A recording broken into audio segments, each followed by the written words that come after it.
कागुरु का हाल है भैया पूर्वांचल के। आज बात हुई पूर्वांचल में केकर डिप्टी सीएम के। जी हाँ, आज बात डीसीएम के। कहे कि डीसीएम कह दिए हैं कि शंकराचार्य ही भगवान है। जी हाँ, पूर्वांचल की बात में आज बात डिप्टी सीएम केशव प्रसाद मौर्य की, क्योंकि वो आए थे बनारस और सवाल सीधा शंकराचार्य पर और जवाब तो उन्होंने बहुत ही धाकड़ दिया है। ये हम उसमें देखना नहीं, भगवान जगतगुरु शंकराचार्य हैं। अगर वो कहीं भी जा रहे हैं, आ रहे हैं, तो जो भक्त होंगे उनका स्वागत करेंगे। हम भी एक राम भक्त के नाते, एक शिव भक्त के नाते, एक कृष्ण भक्त के नाते, एक सनातन संस्कृति के पोषक होने के नाते हम भी स्वागत करते हैं, हम भी अभिनंदन करते हैं। तो क्या है ये मामला और क्यों इस जवाब की चर्चा है?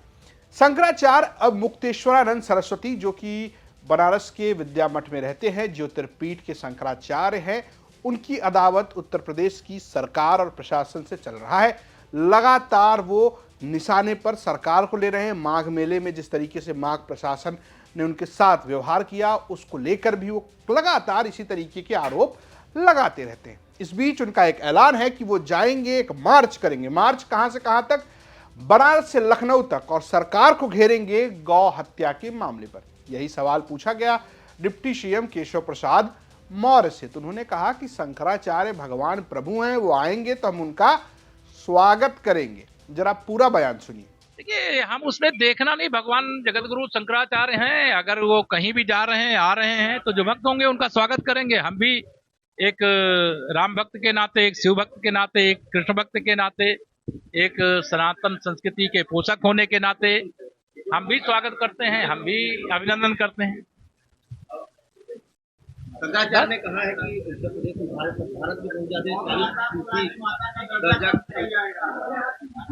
देखिए, मैं इतना ही कहूंगा कि उत्तर प्रदेश में किसी गो हत्यारे की औकात नहीं है कि जो गौ माता को खरोंच भी पहुंचाने का काम कर सके। अगर कोई गौ माता को खरोंच पहुंचाने की कोशिश करेगा तो एक गो भक्त के नाते, एक गोरक्षक के नाते हमने बहुत बड़े आंदोलन किए हैं और उन गो हत्यारों को भी मालूम है, गो तस्करों को भी मालूम है कि उत्तर प्रदेश में गाय माने माता है और गाय की रक्षा करना, सुरक्षा करना वह सबकी जिम्मेदारी है। गौ माता दूध देती है, सबका पालन करती है और गौ माता के प्रति हमारी सरकार, चाहे देश की चाहे प्रदेश की, वो एक आस्था रखती है और हम मानते हैं कि गौ माता के शरीर में 33 करोड़ देवी देवताओं का वास है। धन्यवाद। जब जरूरत होगी, माता तो है ही है, उसके दर्जा देने का क्या काम है? आप कहते हैं बाबा विश्वनाथ जी को विश्व के नाथ का दर्जा कब दिया जाएगा? तो बाबा विश्वनाथ जी तो विश्व के नाथ हैं ही, उनको दर्जा देने की जरूरत है। गौ माता तो गौ माता है ही। केशव प्रसाद मौर्य के इस बयान को राजनीतिक तौर पर खूब जोड़कर देखा जा रहा है। इससे पहले शंकराचार्य को लेकर मुख्यमंत्री ने विधानसभा के अंदर एक बड़ा बयान दिया था। उन्होंने कहा था कि कोई भी शंकराचार्य लिख लेने से शंकराचार्य नहीं हो जाता है। हर व्यक्ति शंकराचार्य नहीं लिख सकता। हर व्यक्ति हर पीठ के आचार्य के रूप में जाकर के जहां तहां वातावरण खराब नहीं कर सकता। उन मर्यादाओं का पालन सबको करना होगा। और अगर वो शंकराचार्य थे तो क्यों आप लोगों ने लाठीचार्ज किया था वाराणसी में? क्यों एफआईआर लॉन्च किया था? आप नैतिकता की बात करते हैं। 4.5 करोड़ श्रद्धालु जहां पर आए हों, वहां पर जो एग्जिट गेट है, जहां से श्रद्धालु बाहर निकल रहा है स्नान करके, उस द्वार, उस पेंटून से, उस मार्ग से किसी को बाहर निकलने का कोई वो नहीं, क्योंकि उससे अंदर जाने का कोई प्रयास करता है तो एक नए स्टैम्पेड को जन्म देता है, वहां पे नए भगदड़ को जन्म देता है, श्रद्धालुओं के जीवन के साथ खिलवाड़ करता है। एक जिम्मेदार और मर्यादित व्यक्ति कभी इस प्रकार का आचरण नहीं कर सकता, कभी नहीं कर सकता। आपको पूछना है, सपा के लोग पूछें, लेकिन हम लोग मर्यादित लोग हैं, कानून का शासन पर विश्वास करते हैं, कानून का शासन पालन करना भी जानते हैं, पालन करवाना भी जानते हैं, दोनों चीजों को एक साथ लागू करवाना जानते हैं। लेकिन इसके नाम पे गुमराह करना बंद करिए आप लोग। तो ये इस तरीके से केशव प्रसाद मौर्य के बयान को लेकर खूब चर्चा हो रही है।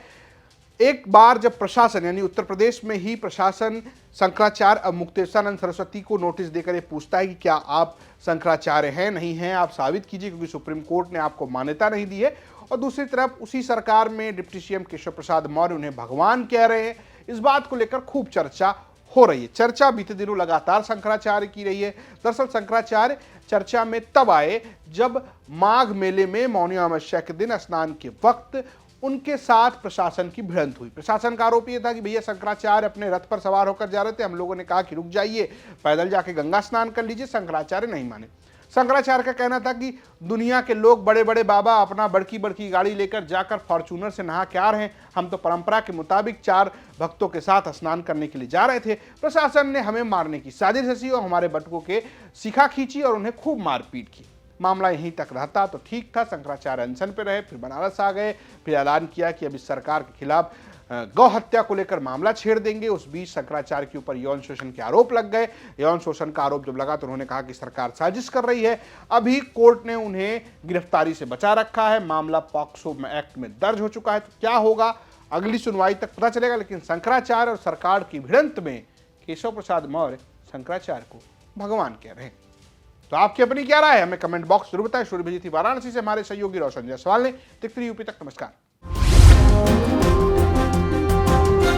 लेकिन एक स्ट्रगल की आपकी कहानी लोग सुनाते हैं कि गांव में से आपने रंगमंच शुरू किया और लखनऊ के भारतीय शाहजहांपुर में कोरोनेशन आर्ट थिएटर में मैंने प्रॉपर पढ़ाई के पहले रोज शाम को एक अमेचर अभिनेता के रूप में काम किया। हमारे कृष्ण कुमार श्रीवास्तव जी हैं, जो हम लोग प्यार से कृष्णा दादा बोलते हैं, दिलीप आनंद जी हैं, जरीब मलिक आनंद जी हैं, शमीम आजाद जी हैं, महेश सक्सेना जी हैं, चंद्रमोहन महेंद्रू जी हैं, जुगनू सत्यनारायण जी हैं, सुदर्शन सलिलेश जी हैं। ऐसे बहुत सारे मित्रों की टोली है जिनके साथ में रह के हमने शाहजहांपुर में खूब रंगमंच किया।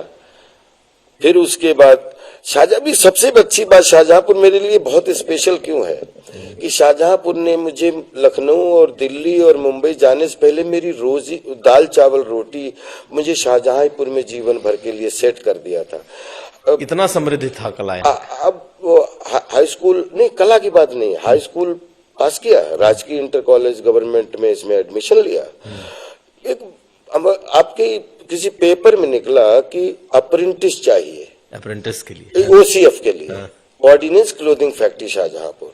तो मैंने भी फॉर्म भर दिया, उसमें 3-4 हजार बच्चों ने फॉर्म भरा, मेरा भी उसमें सिलेक्शन हो गया। तो मजाक करते करते 12वां फिर मैं प्राइवेट हो गया, क्योंकि 2 सरकारी संस्थानों में एक साथ नहीं। तो भारत सरकार रक्षा मंत्रालय के अंतर्गत मैं 29वें बैच का पास आउट फौजी टेलर हूँ, जिसमें अगर मैं अभिनेता या कलाकार कुछ भी नहीं होता तो आज शाहजहांपुर में अपने बीवी बच्चों के साथ में रह के प्रॉपर मैं ये ऑर्डिनेंस क्लोथिंग फैक्ट्री की सेवा कर रहा होता और अपना गांव देख रहा होता।